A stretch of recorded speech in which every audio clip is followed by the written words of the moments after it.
조갑제 TV 시청자 여러분 안녕하십니까? 2022년 7월 12일 밤 10시 42분입니다. 오늘 오후에 일본 도쿄 미나토구의 사찰 조조지 앞에서 아베 전 총리의 장례식이 있었습니다.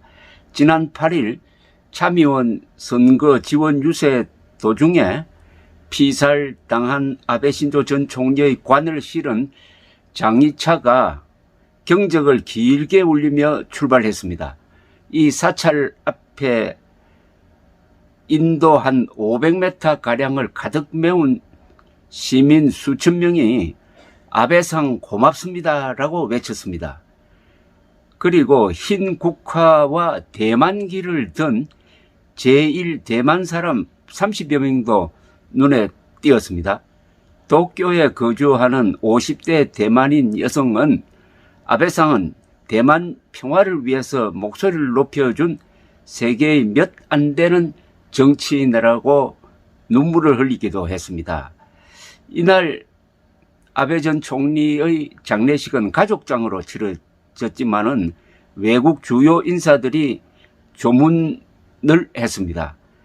특히 대만의 라이칭더 부총통은 개인 자격으로 도쿄에 와서 아베 전 총리 자택과 장례식장인 조조지를 찾아 조문한 데 이어서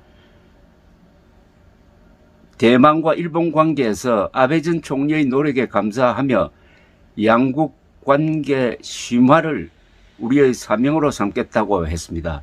이 라이 부총통은 1972년에 일본이 중국과 수교하기 위해서 당교한 이후에 일본을 방문한 최고위급 인사입니다.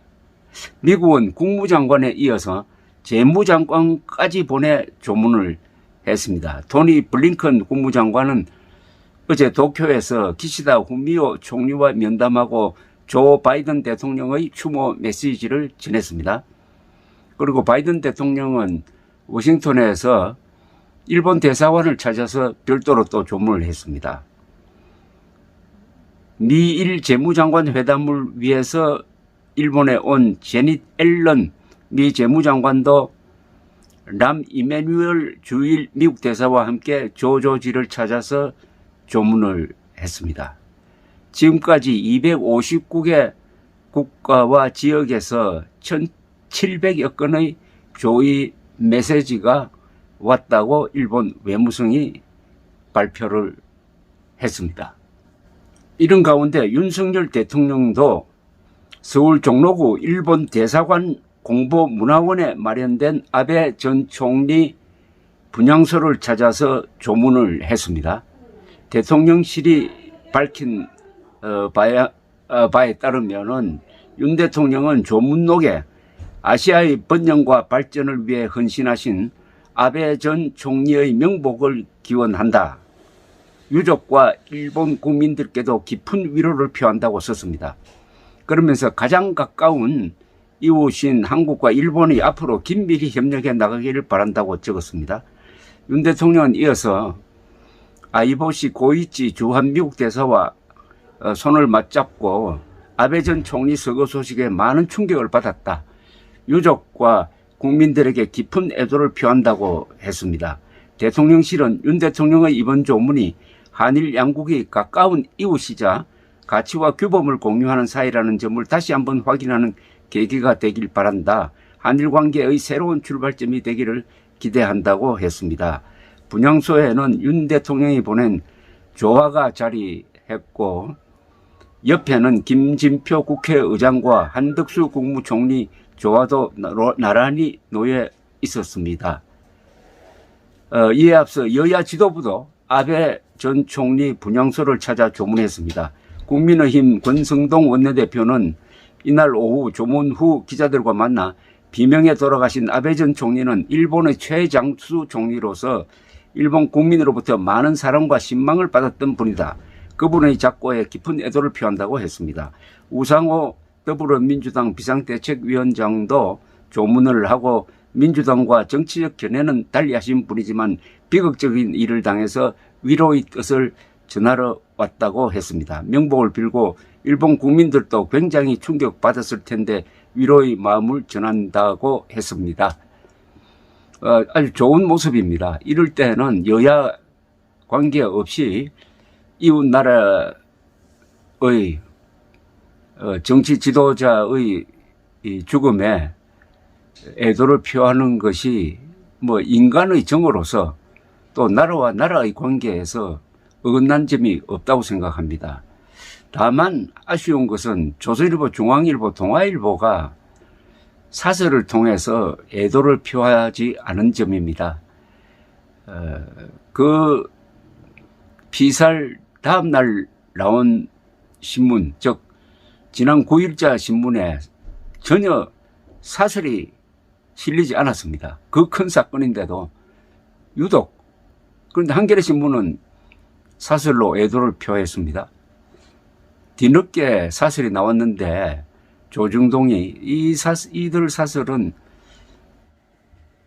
지난 10일 선거에서 자민당이 압승을 해가지고 평화헌법을 개정을 하면은 뭐 우경화가 우려된다는 그런 상투적인 이야기로 끝을 맺어가지고 참 사설을 읽은 기분이 별로 좋지 않았습니다.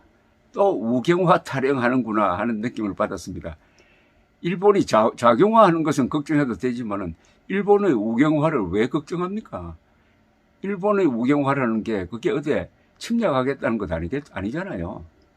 특히 북한과 중국의 위협에 대비해가지고 군사력을 증강하는 게 아니고 현재의 자위대를 군대로 공식화하겠다. 뭐 이 정도가 그 개헌의 핵심인데 그걸 자꾸 우경화니 군국주의화니 해가지고 시비를 거는 우경화 타령을 그것도 아베 전 총리의 비극적인 죽음을 계기로 삼아 논지를 펼치니까 좀 정정당당하지 못한 것 같습니다. 그것보다는 윤석열 대통령이 대사관을 방문해서 조의를 표하는 모습이 훨씬 근사했습니다. 윤석열 대통령이 한일 관계를 정상화시키겠다는 뜻이 아주 확고하다는 것을 느낄 수 있었습니다. 대통령 후보 토론회 때도 자기가 대통령이 되면은 먼저 만나고 싶은 사람 순을 바이든, 그 다음에 일본 수상, 그 다음에 시진핑 이런 순으로 정확하게 이야기를 한 점이라든지 여러 가지로 윤석열 대통령이 한일 관계를 정상화시키려는 그 의도를 우리가 느끼고 공감하는 바인데 언론이 여기에 또 턱도아임 트집을 하면은 아마 윤석열 대통령이 짜증을 낼 겁니다. 그분이 이런 문제에 대해서는 아주 강단 있게 나가는 아주 좋은 면이 있습니다. 한미일 동맹 관계에서 그 가운데에 있는 한국, 일본의 고리가 연결되지 않으면은 한미일 동맹이 작동을 하지 못합니다. 간단한 예로 일본에 주일 미군이 57,000명이나 있습니다. 주한 미군보다 2배 병력이 많을 뿐만 아니라 전투기와 항공모함을 비롯한 이 해군력을 보유하고 있습니다. 왜 있습니까? 그게 주된 목표는 한반도에 다시 전쟁이 벌어지면은 한국에 출동하기 위해서 거기 주둔시키고 있으니까 우리가 일본에 잘 보여야 될 것 아닙니까? 한일 관계가 악화되면은 문재인식으로 그런 식으로 악화시켜버리면은 북한이 남침했을 때 일본에 있는 미군 항공기와 함정이 출동하려고 할 때 일본이 못하게 하면 어떻게 됩니까? 우리는 유엔군 전방사령부는 한국에 있지만은 유엔군 후방사령부가 일본에 있다는 점을 절대 잊어서는 안 됩니다. 따라서 아베 전 총리의 죽음을 계기로 한일 우호 협력 관계가 더욱 굳어지면은 아마 아베 전 수상의 죽음도 헛된 것이 아니라는 평가를 받게 되지 않을까 생각이 듭니다. 감사합니다.